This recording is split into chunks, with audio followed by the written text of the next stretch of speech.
So the state says that bridge is completely safe, but two structural engineers that we spoke to say they're not so sure. And a long history of poor inspection ratings and grapefruit-sized holes in support columns certainly makes you wonder just how safe. From above, the busy 138th Street Bridge in the Bronx appears to be just fine. But drive beneath the bridge, and the steel columns holding up the span look like Swiss cheese. Anybody with their right mind would look at that and say, this is not sound. Limo driver Harry McCormick sent us video of the bridge's weakened columns after spotting them while driving. I was stunned.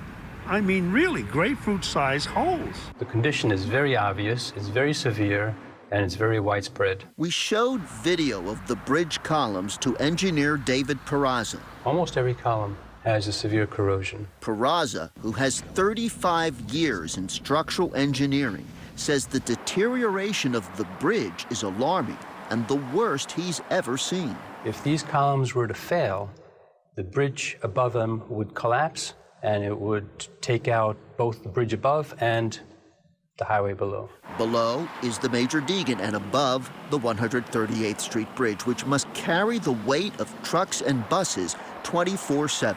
It does need immediate attention. There should be a structural evaluation of these columns done immediately to decide what the next step would be. The most recent inspection information shows the state-owned bridge has been in poor condition since the 1990s. It is rated SD, meaning structurally deficient. Not necessarily unsafe, but its load-bearing strength is compromised.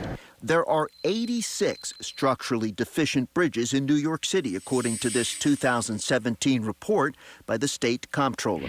Among them, the Alexander Avenue Bridge in the Bronx and the Brooklyn Bridge. But nothing, as far as we could tell, looks as bad as the 138th Street Bridge, which so alarmed limo driver Harry McCormick, he decided to alert us when his calls to the city and state were ignored. There's school buses going across there, commercial traffic going across there on top. God forbid if something happens. The State Department of Transportation says the bridge was recently inspected and determined to be completely safe. DOT's own data showed the last bridge inspection was March of last year.